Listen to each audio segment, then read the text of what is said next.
ನಮಸ್ಕಾರ ವೀಕ್ಷಕರೇ, ಇವತ್ತು ನಾನು ಮೂಲಂಗಿ ಚಟ್ನಿಯನ್ನು ಮಾಡ್ತಾ ಇರೋದು.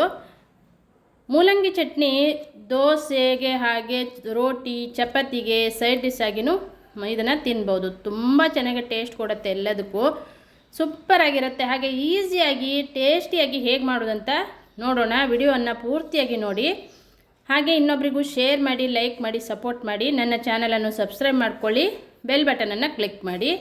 ನಾನು ಮಾಡುವ ರೆಸಿಪಿಯ ನೋಟಿಫಿಕೇಷನ್ ಫಸ್ಟ್ ನಿಮ್ಮ ಮೊಬೈಲಿಗೆ ಬಂದುಬಿಡುತ್ತೆ. ಸಿಂಪಲ್ಲಾಗಿ ಈಸಿಯಾಗಿ ಪಟ್ಟಂತ ಮಾಡ್ಕೊಳ್ಳುವಂಥ ರೆಸಿಪಿಗಳನ್ನು ನಾನು ಶೇರ್ ಮಾಡ್ತಾ ಇರ್ತೇನೆ. ಮೂಲಂಗಿ ಚಟ್ನಿನೂ ಆರೋಗ್ಯಕ್ಕೆ ತುಂಬ ಒಳ್ಳೆಯದು. ಇದನ್ನು ಮಾಡುವ ಸುಲಭ ವಿಧಾನವನ್ನು ನಾನಿವತ್ತು ನಿಮ್ಮ ಜೊತೆ ಶೇರ್ ಮಾಡ್ಕೊಳ್ತಾ ಇದ್ದೆ. ತುಂಬ ಟೇಸ್ಟಿಯಾಗಿ ಬರುತ್ತೆ, ತುಂಬ ಈಸಿಯಾಗಿಯೇ ಮಾಡ್ಕೊಳ್ಬೋದು. ಇಲ್ಲಿ ಮೂಲಂಗಿಯನ್ನು ನಾನೊಂದು 1/4 kg ಆಗೋಷ್ಟು ಮೂಲಂಗಿ ಇದೆ. ಇದನ್ನು ಚೆನ್ನಾಗಿ ಮೇಲ್ಗಡೆ ಸಪ್ಪೆನೆಲ್ಲ ತೆಗೆದು ಇದನ್ನು ಸಣ್ಣದಾಗಿ ಕಟ್ ಮಾಡ್ಕೊಳ್ತೇನೆ. ಈಗ ನಾನು ಕೆಲವರು ಹಸಿಯಾಗಿನೇ ಹಾಗೆಯೇ ಮೂಲಂಗಿ ಚಟ್ನಿನೂ ಮಾಡ್ತಾರೆ, ಅದು ಒಂದು ವಿಧಾನ. ಆದರೆ ನಾ ಮಾಡ್ತಾ ಇರುವ ವಿಧಾನವನ್ನು ಒಮ್ಮೆ ಟ್ರೈ ಮಾಡ್ಕೊಳ್ಳಿ, ನಿಮಗೆ ಗೊತ್ತಾಗುತ್ತೆ, ಟೇಸ್ಟಿಯಾಗಿ ಬರುತ್ತೆ.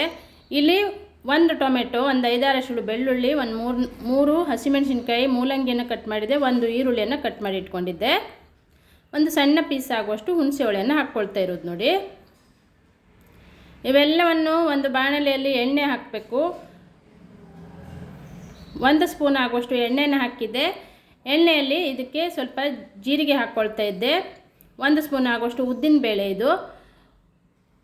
ನಂತರ ನಾನಿಲ್ಲಿ ಬೆಳ್ಳುಳ್ಳಿ ಮತ್ತು ಕರಿಬೇವನ್ನು ಹಾಕ್ಕೊಂಡಿದ್ದೆ. ಇವೆಲ್ಲವನ್ನು ಎಣ್ಣೆಯಲ್ಲಿ ಫ್ರೈ ಮಾಡ್ಕೊಳ್ಬೇಕು. ನಂತರ ಹಸಿಮೆಣಸಿನ್ಕಾಯಿ ಖಾರಕ್ಕೆ ನಿಮ್ಮ ಅನುಗುಣಕ್ಕೆ ತಕ್ಕಂತೆ ಹಾಕ್ಕೊಳ್ಳಿ. ಆನಂತರ ಟೊಮೆಟೊ, ಈರುಳ್ಳಿ, ಹುಣಸೆ ಹಣ್ಣು ಮತ್ತು ಮೂಲಂಗಿಯನ್ನು ಹಾಕಿ ಚೆನ್ನಾಗಿ ಇದನ್ನು ಎಣ್ಣೆಯಲ್ಲಿನೇ ಫ್ರೈ ಮಾಡ್ಕೊಳ್ಬೇಕು. ನೀರು ಹಾಕಬಾರ್ದು, ಎಣ್ಣೆಯಲ್ಲಿನೇ ಇದನ್ನು ಬೇಯಿಸ್ಕೊಳ್ಬೇಕು ಚೆನ್ನಾಗಿ.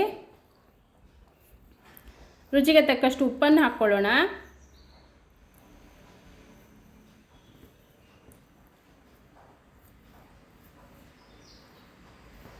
ಇದನ್ನ ಒಂದು 2 ನಿಮಿಷ ಈ ಥರ ಚೆನ್ನಾಗಿ ಎಣ್ಣೆಯಲ್ಲಿ ಫ್ರೈ ಮಾಡಿಕೊಂಡು ಅದೊಂದು 3/4% ಬೇಯುತ್ತೆ ಮೂಲಂಗಿ, ಅಷ್ಟು ತನಕ ಇದನ್ನು ಬೇಯಿಸ್ಕೊಳ್ಬೇಕು ಚೆನ್ನಾಗಿ.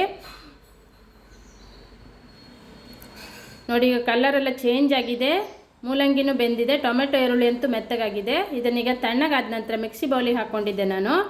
ಮಿಕ್ಸಿ ಬೌಲಿಗೆ ಹಾಕ್ಕೊಂಡು ಇದನ್ನು ನೈಸಾಗಿ ರುಬ್ಕೊಂಡಿದ್ದೆ ನೋಡಿ. ಇಷ್ಟೇ ಇದರ ಮೂಲಂಗಿ ಚಟ್ನಿ ಮಾಡೋದು. ತುಂಬ ಈಸಿಯಾಗಿಯೇ ಮಾಡ್ಕೊಳ್ಬೋದು, ತುಂಬ ಚೆನ್ನಾಗಾಗತ್ತೆ. ನೀವು ರೋಟಿಗೂ ಹಾಗೆ ಚಪಾತಿಗೆ ದೋಸೆಗಂತೂ ಸೂಪರ್ ಕಾಂಬಿನೇಷನು. ಒಮ್ಮೆ ನೀವು ಇದನ್ನು ಟ್ರೈ ಮಾಡಿ. ಒಂದಿನ ಮಾಡಿಬಿಟ್ಟು 2-3 ದಿನ ಇಟ್ಕೊಳ್ಬೋದು ಇದನ್ನು ಫ್ರಿಜ್ಜಲ್ಲಿ. ತುಂಬ ಚೆನ್ನಾಗಿರುತ್ತೆ, ತುಂಬ ಟೇಸ್ಟಿಯಾಗಿರುತ್ತೆ. ಹಾಗೆ ನೀವು ಟಿಫಿನ್ ಬಾಕ್ಸಿಗೂ ಇದನ್ನು ಹಾಕಿ ಕಳಿಸ್ಬೋದು. ಸೂಪರ್ ಆಗಿರುವಂಥ ಮೂಲಂಗಿ ಚಟ್ನಿ ರೆಡಿಯಾಗಿದೆ. ಈಗ ವಿಡಿಯೋನ ಇನ್ನೊಬ್ರಿಗೂ ಶೇರ್ ಮಾಡಿ, ಲೈಕ್ ಮಾಡಿ, ಸಪೋರ್ಟ್ ಮಾಡಿ. ನನ್ನ ಚಾನಲನ್ನು ಸಬ್ಸ್ಕ್ರೈಬ್ ಮಾಡ್ಕೊಳ್ಳಿ, ಪಕ್ಕದಲ್ಲಿರುವಂಥ ಬೆಲ್ ಬಟನನ್ನು ಕ್ಲಿಕ್ ಮಾಡಿ. ನಾ ಮಾಡುವ ರೆಸಿಪಿಯ ನೋಟಿಫಿಕೇಷನ್ ಫಸ್ಟ್ ನಿಮಗೆ ಬರುತ್ತೆ. ವಿಡಿಯೋವನ್ನು ಪೂರ್ತಿಯಾಗಿ ನೋಡಿದ್ದಕ್ಕೆ ಥ್ಯಾಂಕ್ ಯು.